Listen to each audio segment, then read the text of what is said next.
প্রস্তুতি কতটা নিয়েছে। আচ্ছা, কবরে তো আমাকে আপনাকে যেতে হবে নাকি? আচ্ছা, তার জন্য কি প্রস্তুতি নিতে হবে না হবে না? এই সামান্য বর্তমান সরকার যে দেশে আমরা বসবাস করছি, এই সরকার এসআইআর করছে যে আপনি এই প্রকৃত এই ভারতবর্ষের নাগরিক কিনা তার তদন্ত করছে। তা সেই তদন্তে আমার আপনার নামটা আছে কিনা, আমি আপনি ভারতবর্ষের জমিনে থাকতে পারবো কিনা, তাই নিয়ে শুধু দৌড়দৌড়ি হচ্ছে না। শুধু তো আমরা দৌড়চ্ছি, কোন কাগজে কি ভুল আছে, কোন কাগজে নামগুলো সোজা করার জন্য একবার কোর্টে, একবার মেম্বারের কাছে, একবার পঞ্চায়েতে, একবার বিডিও অফিসে আমরা সব দৌড়দৌড়ি করছি তো নাকি? কেন? আরে দুনিয়ায় সামান্য 50, 60, 70 বছর থাকার জন্য আমরা আমাদের কাগজপত্রগুলো ঠিক করে নিচ্ছি, কিন্তু অনন্তকাল যেখানে আমাকে আপনাকে থাকতে হবে সেই জায়গায় থাকার জন্য কাগজ আমরা কতটা করতে পেরেছি? কাগজ আমরা কম বেশি সবাই জমা দিয়েছি, কিন্তু মাথায় ব্রেনে কিন্তু একটা টেনশন আছে। কি টেনশন বলেন? 28 তারিখে যে নামটা বাইর হবে, এই 28 তারিখে ফাইনাল লিস্টে আমার নাম থাকবে তো? না থাকলে এই টেনশনে অনেক লোক মারা যাচ্ছে।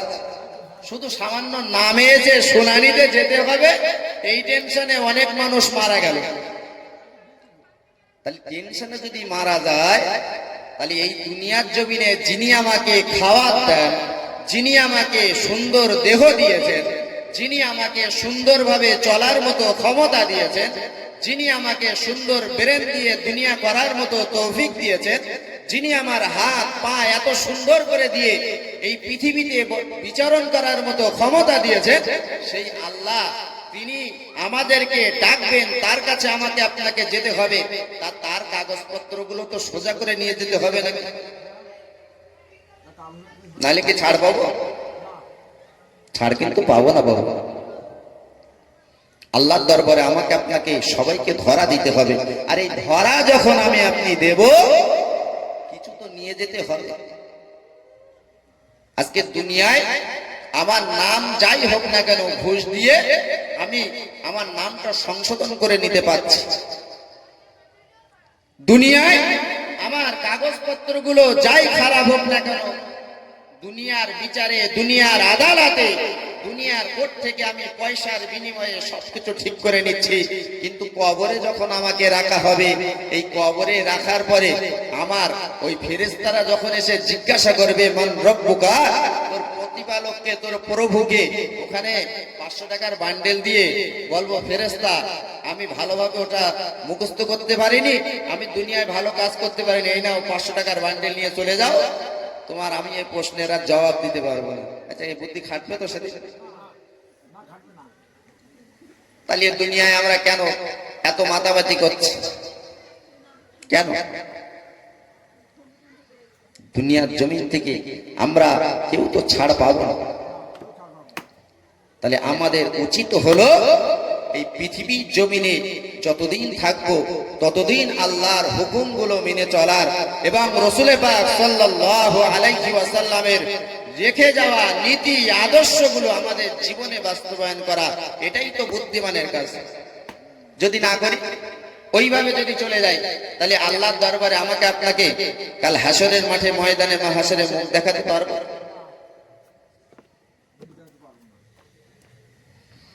আল্লাহ নবী সাল্লাল্লাহু আলাইহি ওয়াসাল্লাম, হুজুর আমার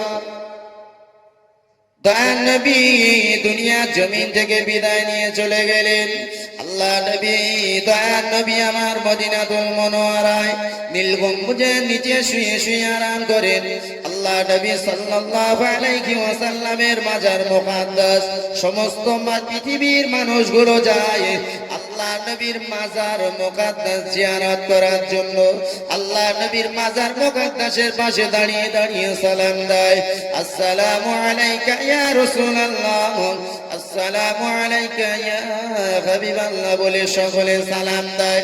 আল্লাহর নবী, বিশ্ব নবী জনাবে মুহাম্মদুর রাসূলুল্লাহকে সাল্লাল্লাহু আলাইহি ওয়াসাল্লামের একজন মুহাব্বতের মানুষ, যিনি হলেন 4 ইমামের এক ইমাম, ইমাম মালিক রাহমাতুল্লাহ আলাইহি।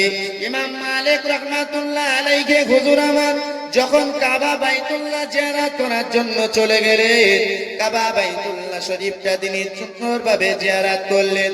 কাবা বাইতুল্লাহ জিয়ারত করে হজটা শেষ করে তিনি চলে গেলেন মদিনাতুল মুনাওয়ারায়। আমার আপনার নবী, দয়ার নবী, মায়ার নবী জনাবে মুহাম্মদুর রাসূলুল্লাহ সাল্লাল্লাহু আলাইহি ওয়াসাল্লাম হুজুর আমার যেখানে শায়িত আছেন, আমার রাসূলুল্লাহর মাজার মুকাদ্দাসের পাশে চলে গেলেন। আল্লাহর নবী, দয়ার নবী, আমার হাবিবুল্লাহ জনাবে মুহাম্মদুর রাসূলুল্লাহর পাশেতে যেই চলে গেলেন, আল্লাহর নবীর প্রিয় মহব্বতের মানুষ ইমাম মালিক রাহমাতুল্লাহ আলাইহি সঙ্গে সঙ্গে তিনি ঘোড়ার পিঠ থেকে, তার সওয়ারির পিঠ থেকে নিচে নেমে চলে আসলেন। শুধু তাই নয়, তিনি যখন সওয়ারির পিঠ থেকে নেমে চলে আসলেন, মরুভূমির উপর দিয়ে হুজুর আমার হেঁটে হেঁটে যাচ্ছেন। তার পায়েতে কোনো জুতা ছিল না, পায়েতে জুতা নয়, খালি পায়ে ওই মরুভূমির উত্তপ্ত বালির উপর দিয়ে হুজুর আমার হেঁটে হেঁটে যাচ্ছেন। হুজুরের ভক্ত মুরিদরা জিজ্ঞাসা করল, হুজুর এত উত্তপ্ত বালি, এত উত্তপ্ত বালির উপর দিয়ে আপনি হেঁটে হেঁটে কেমন করে যাচ্ছেন? আপনি কেন জুতাটা পায়ের থেকে খুলে ফেললেন? আপনি কেন সওয়ারির পিঠ থেকে নেমে পড়লেন?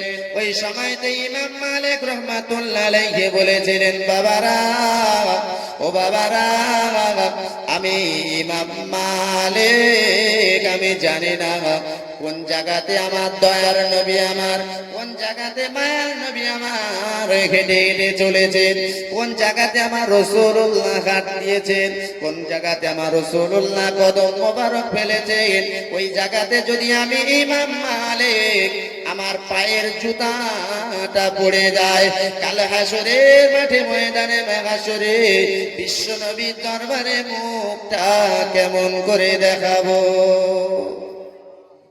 জোরে বলা যাবে না সুবহানাল্লাহ? কেন তিনি এই কাজটা করলেন? কেন? আমি ইমাম মালিক, আমি যদি সওয়ারির পিঠে আমি উঠে চলে যাই, তাহলে আমি দেখতে পাবো আমার রাসূলুল্লাহর মাজার মুকাদ্দাস। আমি যখন ঘোড়াটা চালিয়ে দেব, ওই ঘোড়া যখন চলবে মরুভূমির বালিগুলো তো এমনি হাওয়ায় ওড়ে গে। আর যদি আমার ঘোড়াটা চলে যায়, আমার ঘোড়াটা দৌড় শুরু করে দেয়, আর আমি সেই ঘোড়ার পিঠে সওয়ার হয়ে যাব, আর ওই ধুলাগুলো, ঘোড়ার পায়ের ধুলাগুলো যদি উড়ে উড়ে আমার রাসূলুল্লাহর মাজার মুকাদ্দাসের উপরে গিয়ে পড়ে, ওই ধুলাগুলো আমার রাসূলুল্লাহর মাজার মুকাদ্দাসের উপরে যদি গিয়ে পড়ে, তাহলে কাল হাসরের মাঠে ময়দানে মাহশরে আমার রাসূলুল্লাহর সঙ্গে বিয়াদবি করার কারণে কি করে আমি আর মুখটা আমি দেখাবো?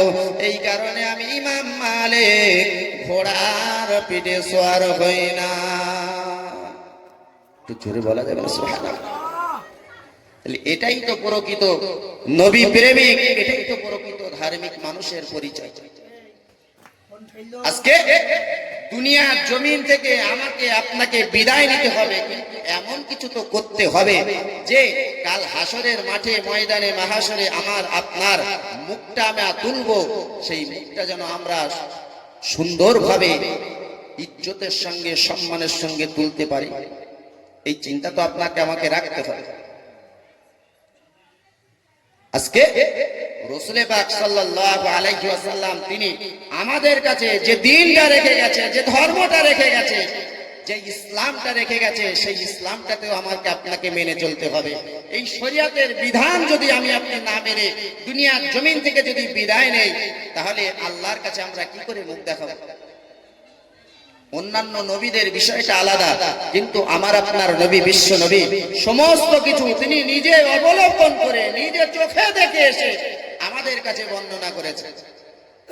অন্যান্য নবীর আল্লাহর কাছে কেঁদেছেন, আল্লাহর কাছে বলেছেন, কিন্তু তারা কিছুই দেখতে পায়নি। আমার আপনার নবী, বিশ্ব নবী জনাবে মুহাম্মদুর রাসূলুল্লাহ সাল্লাল্লাহু আলাইহি ওয়াসাল্লামের আল্লাহ এত মর্যাদা দিয়েছে যে আল্লাহ পাক রব্বুল আলামিন তাকে আরশ মুবারক, আরশে মহল্লায় নিয়ে আল্লাহ নিজে স্বয়ং সাক্ষাৎ করেছেন।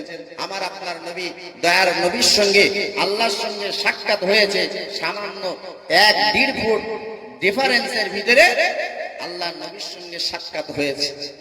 আল্লাহ নবীকে দেখেছেন 1-1.5 ফুট ডিফারেন্স।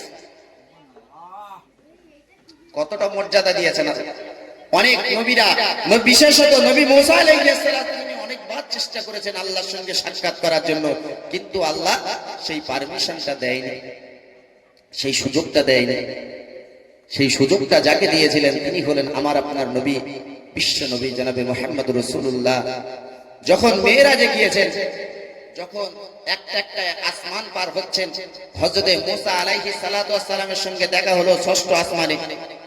কিতাবে এসেছে ষষ্ঠ আসমানে মুসা আলাইহিস সালাতু ওয়াস সালামের সঙ্গে সাক্ষাৎ করে তিনি যখন সপ্তম আসমানে চলে যাচ্ছেন, হযরতে মুসা আলাইহিস সালাতু ওয়াস সালামের সঙ্গে সাক্ষাৎ করে যখন চলে যাচ্ছে, দেখতে পাচ্ছে যে হযরতে মুসা আলাইহিস সালাতু ওয়াস সালাম তিনি কাঁদছেন, ডুকরে ডুকরে কাঁদছেন। আল্লাহর নবী দেখলেন এই ষষ্ঠ আসমানে কান্নার আওয়াজ কোথা থেকে আসছে। যেই ঘাটটা ফিরিয়েছেন দেখে হযরতে মুসা আলাইহিস সালাতু ওয়াস সালাম কাঁদছে। হে মুসা, তুমি তো একজন নবী, তুমি কাঁদছো কেন? তুমি তো একজন নবী, তা তুমি কাঁদছো কেন? নবী মুসা আলাইহিস সালাম বললেন, ইয়া রাসূলুল্লাহ, ইয়া হাবিবাল্লাহ, হুজুর, আমি কেন কাঁদি জানেন? আমি এসেছি আপনার আগে আর আপনি আমার পরে এসেছেন, কিন্তু আমার পরে আপনি আসার পরেও আমার চেয়ে আপনার উম্মত সংখ্যায় অনেক গুণে বেশি। একটু জোরে বলা যাবে না সুবহানাল্লাহ? শুধু তাই না, আমি যতটুকু জানি যে আমার উম্মতের চেয়ে, আমার উম্মতের আগে আপনার উম্মতেরা আল্লাহর দয়ার জান্নাতে যাবে, এই দুঃখে আমি কাঁদছি। কিছু বোঝা যাচ্ছে? তাহলে সেই দুঃখে যখন কাঁদছে, তাহলে আমরা কম সৌভাগ্যবান বলে মনে হচ্ছে নাকি? কতটা ভেবেছি আমরা, ভেবেছি কতটা? তাহলে কবরের চিন্তা আমাকে আপনাকে তো করতে হবে, যে কবরে আমার আপনার নবী, বিশ্ব নবী জনাবে মুহাম্মদুর রাসূলুল্লাহ সাল্লাল্লাহু আলাইহি ওয়াসাল্লামের চেহারাটা দেখিয়ে বলা হবে যে মান হাযার রাজূল, এই মানুষটাকে আপনি কি চেনেন? এই মানুষটার সম্পর্কে আপনার ধারণা কি বলেন? প্রত্যেকটা মানুষের কবরে আমার রাসূলুল্লাহর চেহারা সুরাতটা দেখানো হয়, আমার রাসূলুল্লাহর সুরাতটা দেখিয়ে বলা হয়, হে বান্দা, হে আল্লাহর বান্দি, তুমি বলো এই মানুষ সম্পর্কে তোমার ধারণা কি, একে তুমি কি চেনো? আল্লাহ পাক রব্বুল আলামিনের কোন ঈমানদার বান্দার সামনে যখন দেখানো হবে, আল্লাহ সেই ঈমানদার বান্দা বান্দি দেখে সঙ্গে সঙ্গে চিনতে পেরে যাবে, ইনি তো হলেন আমাদের নবী, হাযা সাইয়্যিদুনা, হাযা মুহাম্মাদুর রাসূলুল্লাহ। সঙ্গে সঙ্গে বলবে ইনি হলেন আমাদের সর্দার, ইনি হলেন আমাদের নবী, নবী মুহাম্মাদুর রাসূলুল্লাহ। জোরে বলুন সুবহানাল্লাহ। আল্লাহ নবীকে দেখানো হবে যে নবী আমার আপনার জন্য সারাটা জীবন কেঁদেছেন, যে নবী আমার আপনার জন্য কেঁদে কেঁদে পাগল হয়েছেন, যে নবী আমার আপনার জন্য দুনিয়ার জমিনে এসে কাঁদলেন, 63টা বছর তিনি কেঁদেছেন। তিনি যখন বিদায় নিচ্ছেন কবরের ভিতরে, আল্লাহ নবী তার নবীকে যখন কবরের ভিতরে রাখা হচ্ছে, তখনও তিনি আমার আপনার মতো গুনাহগার উম্মতের চিন্তা ভোলেননি। তাহলে সেই নবীর চিন্তা আমি আপনি কতটা করেছি? সেই নবী দুনিয়ার জমিনে আপনি কিভাবে চলবেন, দুনিয়ার জমিনে আপনার সংসার জীবনটা কেমন হবে, আপনার দুনিয়ার জমিনে আপনার পারিপার্শ্বিক মানুষের সঙ্গে সম্পর্ক কেমন হবে, দুনিয়ার জমিনে আপনি কেমন ভাবে বেড়াবেন, সমস্ত মানুষের সঙ্গে কেমন ব্যবহার করবেন, আপনার সন্তানদের সঙ্গে কেমন ব্যবহার করবেন, আপনি কেমন ভাবে রাষ্ট্র পরিচালনা করবেন, টোটাল জীবনটাই আপনার লাইফটা কেমন করে তৈরি করবেন, তার মডেল হিসাবে তো বিশ্ব নবী তিনি রেখে গেছেন। তার আদর্শগুলো যেটার গ্যারান্টি স্বয়ং আল্লাহ জানিয়েছেন, লাকাদ কানা লাকুম ফি রাসূলিল্লাহি উসওয়াতুন হাসানাহ। तमाम পৃথিবীর জমিনে তোমার যদি মডেল করতে হয়, তাহলে তোমার একটা একটা মডেল, যাকে তুমি মডেল করবে তিনি হলেন আখিরি জামানার নবী, নবী মুহাম্মদুর রাসূলুল্লাহ। জোরে বলুন।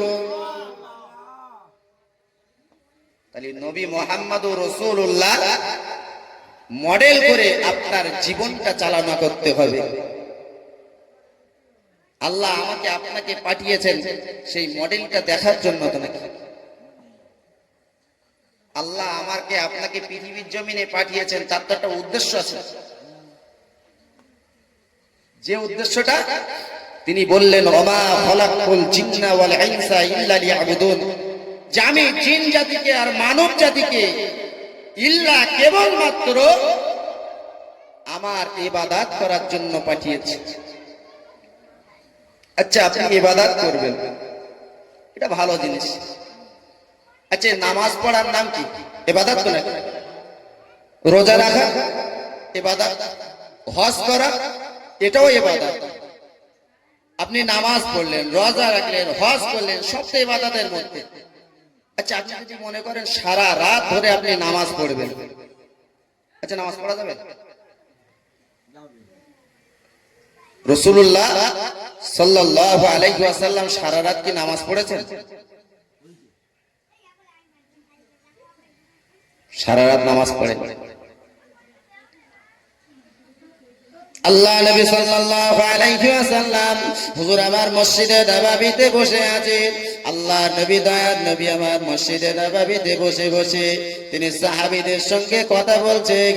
সাহাবীদের সঙ্গে কথা বলছেন ওই সময় আল্লাহর নবী দয়ার নবী বিশ্ব নবী আমার হাবিবুল্লাহর বাড়িতে একজন মহিলা এসে হাজির হয়ে গেল।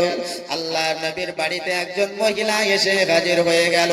তার চুলগুলো উস্কো শুষ্ক, চুলগুলো আঁচড়ানো নয়। যেমন দুনিয়ার জমিনে আমরা পাগলকে দেখি, কোন পাগলে ঘুরে বেড়ায়, তার কাপড় চোপড় ভালো নাই, তার মাথায় চুলে তেল দেওয়া নাই, তার মাথায় জীবনে চলে কোন চিরুনি লাগায় না, ওই রকম একটা উস্কো শুষ্ক মহিলা এসে আল্লাহ নবীর দরবারে এসে হাজির।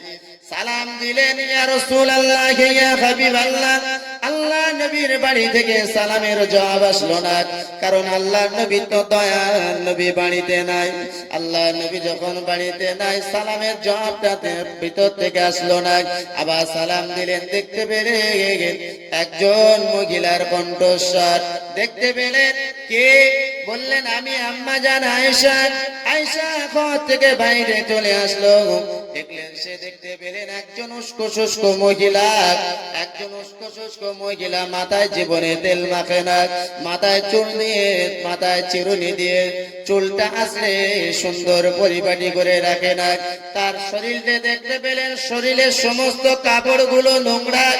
আল্লাহ নবীর বিবি আমাদের আম্মা জান ওই সময় জিজ্ঞাসা করলেন, মা কি ব্যাপার বলো না, তোমার শরীরটা এই রকম অবস্থা কেন? তুমি শরীরটা দেখছি নোংরা, নোংরা কেন? তোমার শরীরটা দেখছি নোংরা, তোমার মাথা এই রকম চুলগুলো উস্কো শুষ্ক, তেল দাও না তুমি মাথায়?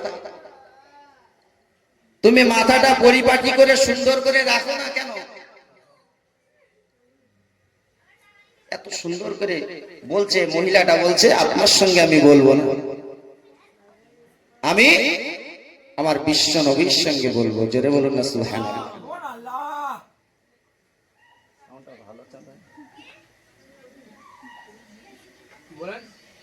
ভালো আছে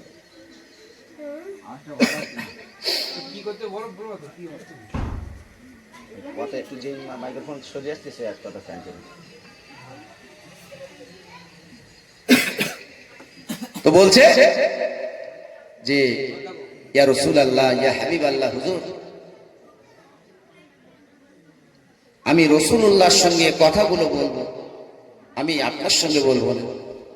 তো মা আয়েশা সিদ্দিকা রাদিয়াল্লাহু তাআলা তিনি যখন বললে যে আমার সঙ্গে বলো, আচ্ছা তুমি কি, তোমার মনটা চায় না তোমার স্বামীর সঙ্গে দেখানোর জন্য, তোমার স্বামীর সামনে সেজে গুজে থাকার জন্য? পৃথিবীর সমস্ত মানুষের কাছে না গেলেও যত জিনিস আছে সেজে তোমার স্বামীর সামনে যাওয়ার অধিকার শরীয়ত তো তোমাকে দিয়েছে, তা তোমার কি স্বামী নেই? তোমার স্বামী কি দুনিয়ার জমিনে বেঁচে নেই যে তোমার স্বামীকে একটু তুমি পরিপাটি হয়ে দেখাবে? এটা এটা কি তোমার মন চায় না? মহিলাটা আম্মাজান আয়েশা সিদ্দিকা রাদিয়াল্লাহু তাআলাকে ডেকে বললেন, আম্মাজান, আমি কি করে দেখাবো আমার স্বামীকে? আমার স্বামী তো বাড়িই থাকে না। আম্মাজান আয়েশা সিদ্দিকা রাদিয়াল্লাহু তাআলা বললেন, তোমার স্বামী কি বদমাইশ? তোমার স্বামী কি মদ খায়? তোমার স্বামী কি মদের আসরে চলে যায় না জেনার আসরে যায়? তোমার স্বামী কি এমন করে জুয়া খেলে? তোমার স্বামী কি তোমার বাড়িতে থাকে না? ওই সময় তো মহিলাটা বলেছিলেন, মা, ও মা জননী, না না না, আমার স্বামী বদমাইশ নয়, আমার স্বামী মদ খায় না, আমার স্বামী এমন করে জুয়া খেলে না।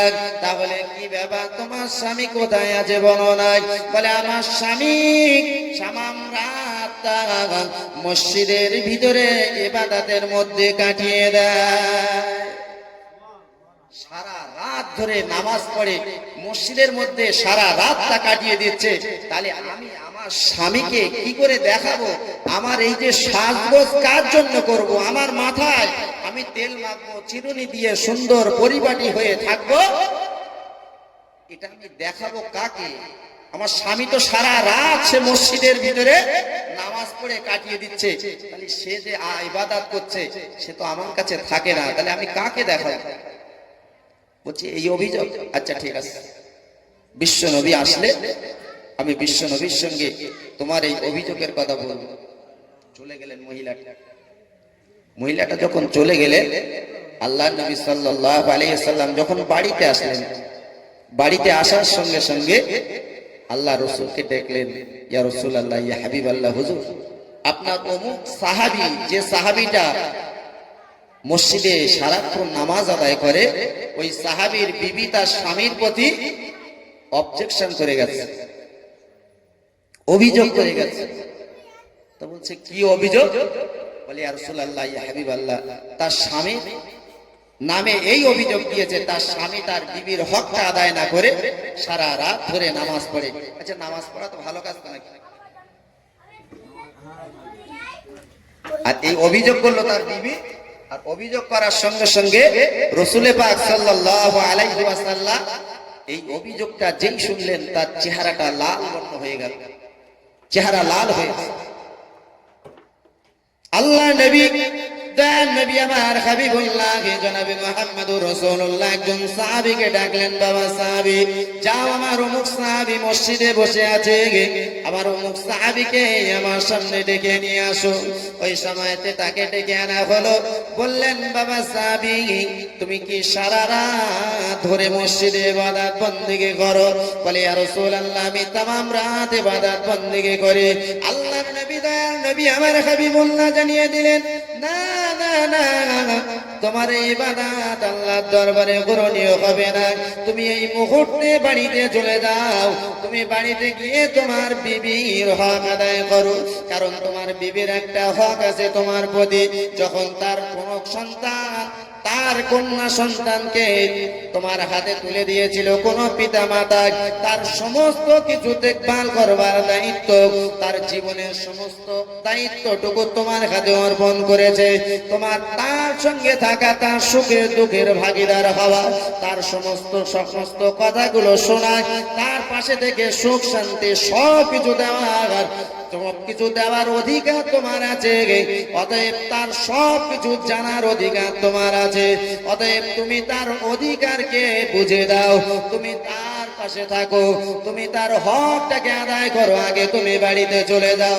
আল্লাহর নবী, দয়ার নবী আমার জানিয়ে দিলেন, আল্লাহ নবী, দয়ার নবী আমার জানিয়ে দিলেন, যদি কোনো স্বামী এবং স্ত্রী একই বালিশে মাথা দিয়ে শুয়ে পড়ে, গভীর রাত নিশতি রাত, কোন স্বামী এবং স্ত্রী যদি একই বালিশে মাথা দিয়ে শুয়ে পড়ে, শোয়ার সঙ্গে সঙ্গে একে অপরের সঙ্গে যদি মিল মোহাব্বত থেকে যায়, একে অপরের প্রতি তামাম রাতটা যদি সন্তুষ্ট চিত্তে কাটিয়ে দিতে পারে, সমস্ত রাতটা কাটিয়ে দিল।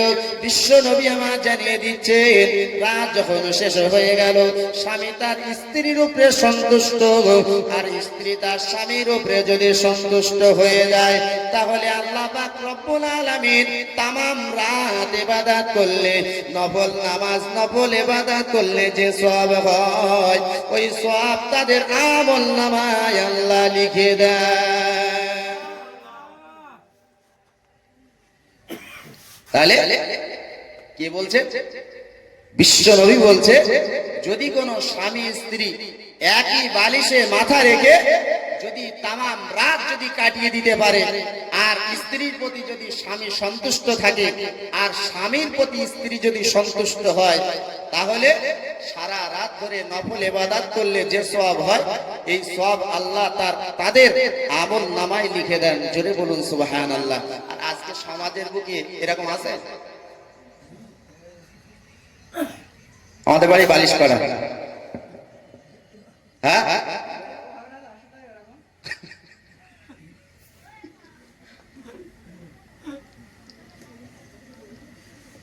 বালিশ করা, আমাদের মেয়েদের বিয়ে হয় আমরা বালিশ করা করে দেই। দুটো ভাই তাহলে আদিম যুগের লোক। আমরা আমাদের ঘরে সন্তানদের যখন বিয়ে হয়, তখন আমরা তাদের জন্য বালিশ দিয়ে তিনটি করে, একটা জামাই, একটা মেয়ে, আর একটা মাঝখানে পার বালিশ। ওরে জামাই মেয়ে ঝামেলা করবে, বাড়ি থেকে মা বলে দিচ্ছে, আরে বালিশটা একটা আছে মাঝখানে দিয়ে দে, বাইপাস, দুটো গাড়ি দুই দিক দিয়ে যাবে, কোনো ঝামেলা নেই। এটাই তো। আচ্ছা, সেই সংসারে উন্নতি হয় জীবনে? হ্যাঁ, ওই সংসারে উন্নতি হবে? আল্লাহ নবী